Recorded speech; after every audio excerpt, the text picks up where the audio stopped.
Redê, olá irmãos e irmãs, graça e paz sejam multiplicadas sobre a sua vida. Estamos estudando a mensagem da carta aos Hebreus, considerando a segurança que decorre da fé, a segurança que nasce da confiança em Deus, que é produzida pela fé em Cristo. Talvez pareça contraditório, ambíguo, paradoxal falar sobre segurança que decorre da fé. Mas é assim mesmo, porque a fé é a certeza firme de realidades poderosas, percebidas não pelos sentidos físicos, é a convicção de fatos, de verdades, de promessas encorajadoras que são sustentadas pelas declarações de Deus por meio de Jesus. Todo o livro de Hebreus é uma mensagem de encorajamento. É assim que seu autor ou autora define a sua comunicação. Ele ou ela chama de palavra de exortação. Exortação é uma palavra positiva, que quer dizer encorajamento.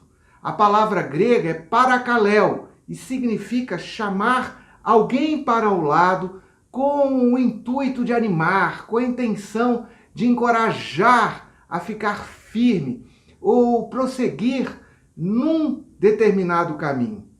O livro de Hebreus está dividido em 13 capítulos e tem 305 versículos. Dos 305 versículos, 172 são trechos de exortação.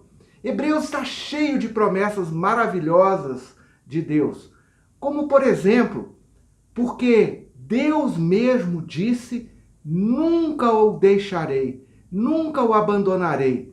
Podemos dizer com confiança, o Senhor é o meu ajudador, não temerei. No livro de Hebreus, há muitas menções a Deus, a seus atributos, ao seu caráter infalível, às suas obras, às suas bênçãos, à graça que ele concede. Deus ama lealmente, acolhe, restaura aqueles que o buscam. O amor de Deus é total, radical, intenso. Seu amor não se baseia em nosso desempenho, nem está condicionado aos nossos sentimentos. Não varia, é digno de total confiança.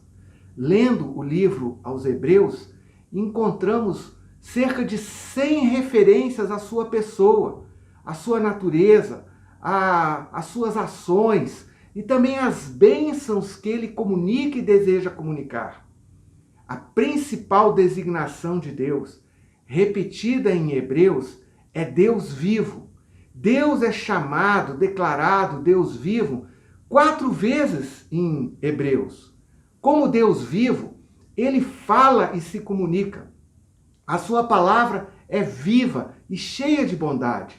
Deus é apresentado como o Criador do universo e como aquele que reina eternamente.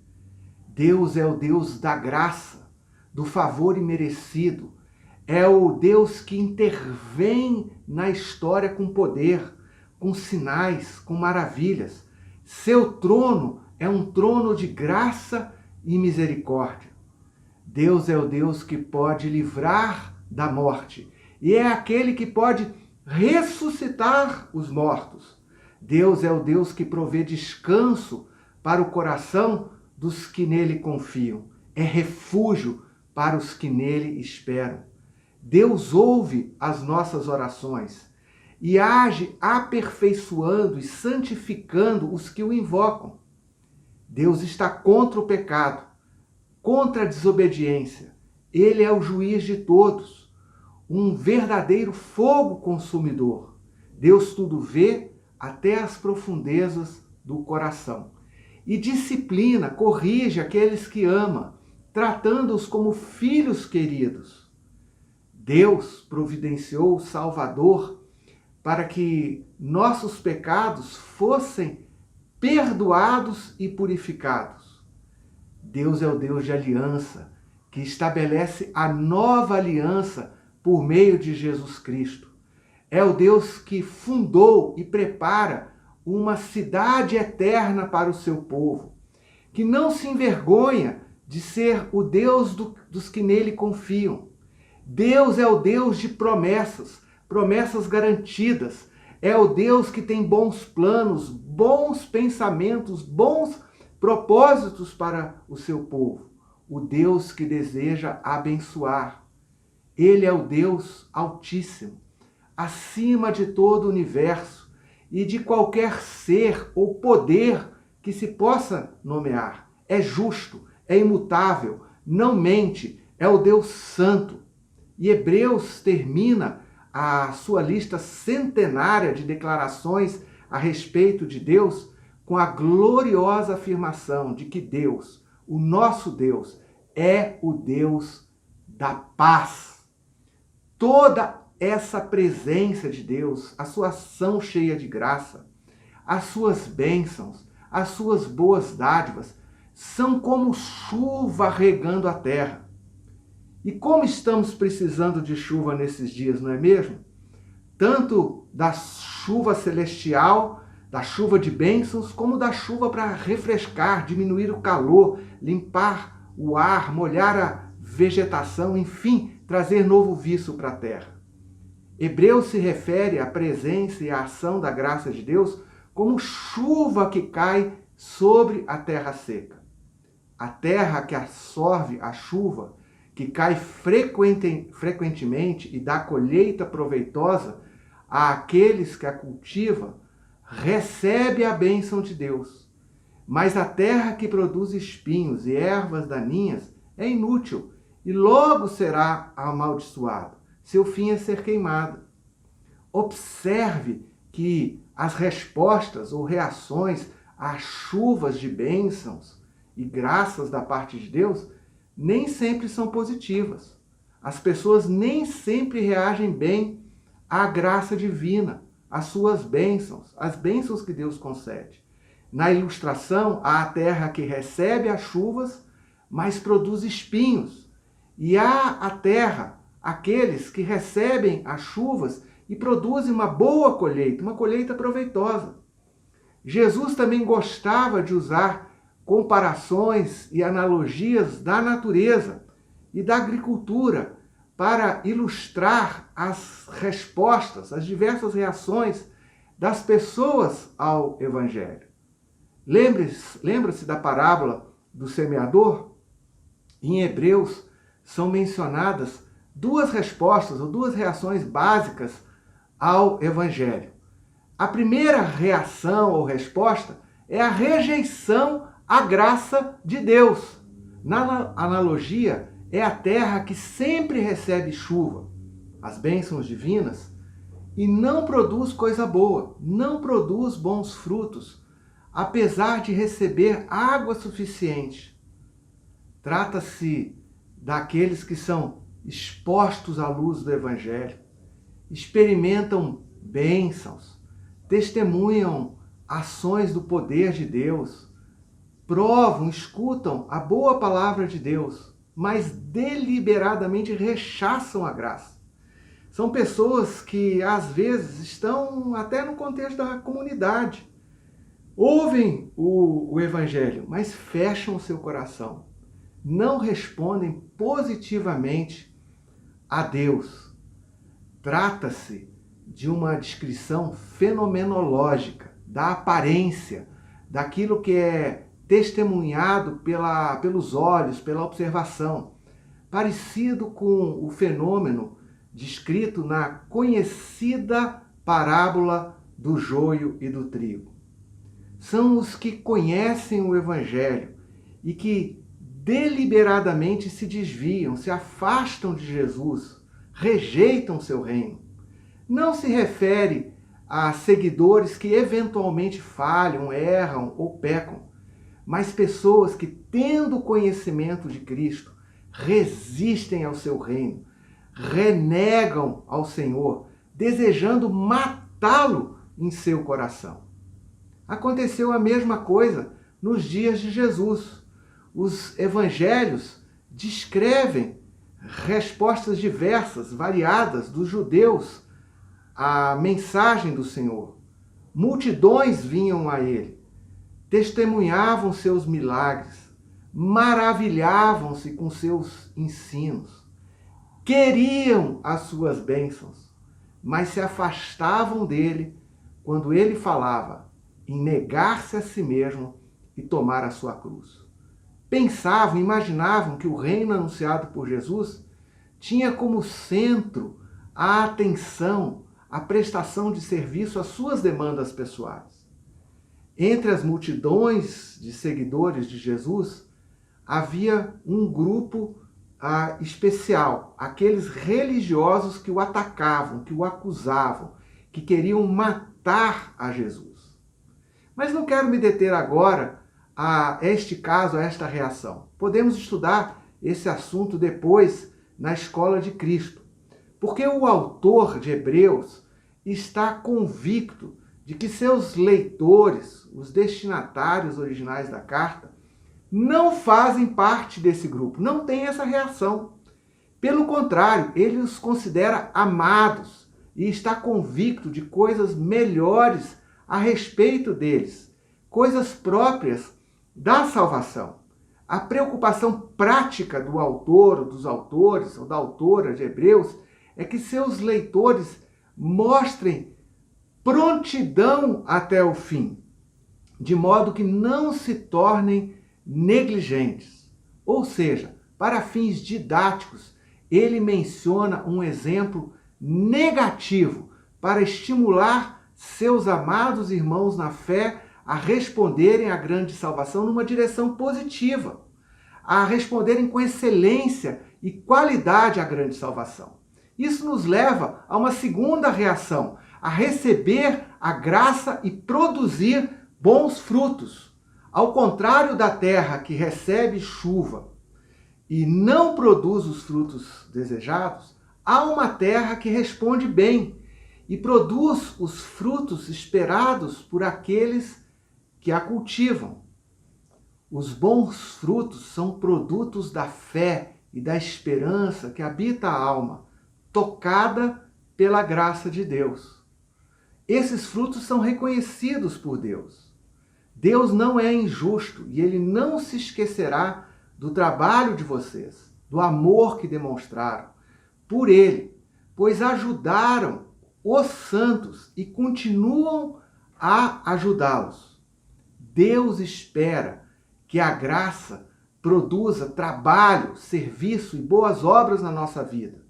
Ou seja, a graça não é quietista, passiva, estagnada, mas ela energiza, ela ativa e põe a pessoa humana em ação. Deus espera que a graça toque o coração humano e produza amor a Deus. Amor que consiste em conhecê-lo, em desenvolver um relacionamento pessoal e próximo com Ele mesmo. Deus espera que a graça, ao regar o coração humano, transborde em frutos de cuidado para com o próximo, em ajuda a quem está à nossa volta, inclusive aos membros da comunidade que experimentam sofrimentos e dificuldade. Tudo isso são os bons frutos que Deus espera colher dos corações irrigados com a sua graça, com a sua presença. Como podemos cultivar, como podemos produzir, como podemos responder adequadamente à graça divina? Como a nossa fé em Deus se torna frutífera? Devemos imitar as pessoas que exercitaram a fé e foram consideradas por Deus paradigmas, modelos de fé. O autor de Hebreus cita muitos exemplos de pessoas que tiveram uma fé excelente e também cita exemplos de pessoas que falharam em confiar na sua palavra. O capítulo 11 de Hebreus é conhecido como a galeria dos heróis da fé, dos modelos de fé, gente muito humana, que passou por enormes dilemas, mas que apesar de todas as dificuldades, se apegou à palavra de Deus, às suas promessas e venceu os desafios que enfrentou. Abraão é o principal modelo de pessoa de fé, de pessoa que confiou na palavra de Deus em diversos momentos, situações e circunstâncias da sua vida. Deus disse para Abraão sair da sua terra, ir para uma terra que Deus lhe mostraria. Abraão deixou a sua parentela e saiu aguardando as novas instruções, as novas direções que viriam da parte de Deus. Depois Deus prometeu uma descendência a Abraão, e Abraão creu na promessa de Deus, confiou na palavra divina, se ancorou, se agarrou na promessa de Deus e considerou que Deus era suficiente, era capaz de cumprir essa promessa. 25 anos depois, Deus cumpriu essa promessa e Abraão segurou Isaque nos seus braços. Devemos imitar a confiança, a fé, a paciência de Abraão e guardar a palavra e as promessas de Deus na nossa mente, no nosso coração, até que elas se cumpram.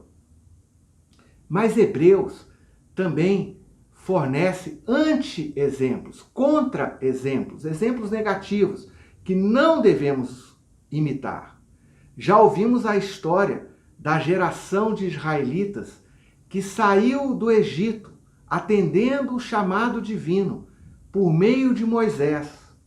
Gente que viu sinais e maravilhas, ouviu a voz do Senhor, experimentou um monte de bênçãos, mas foi incrédulo e desobediente e acabou perecendo no deserto.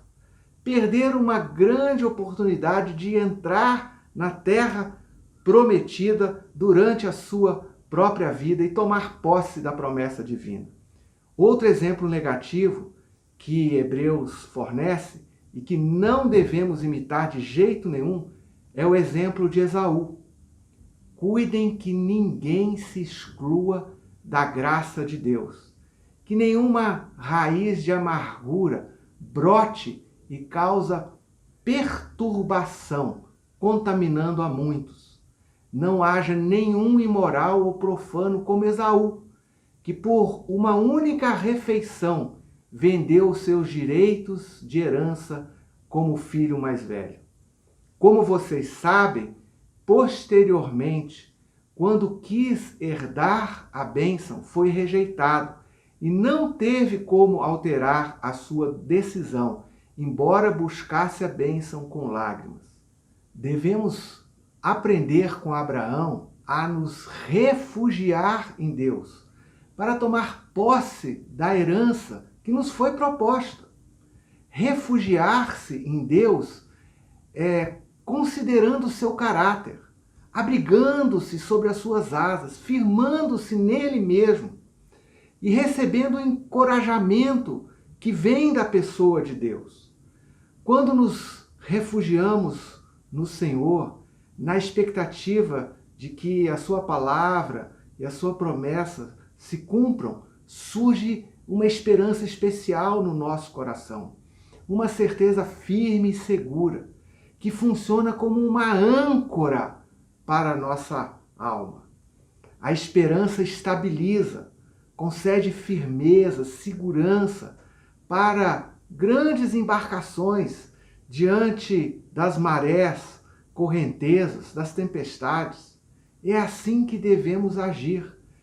Receber a palavra de Deus em nosso coração e nos agarrar a ela com firmeza, confiando no caráter e no poder daquele que prometeu, cultivando a esperança na alma para aguardar estáveis até a ocasião do cumprimento e do recebimento das promessas que Deus fez. Que o Senhor te abençoe e que você receba a graça de Deus que rega a sua vida, de modo que você e seus queridos, sua casa, se torne terra que produz bons frutos para a glória e para a alegria de Deus. Tenha uma excelente e abençoada semana.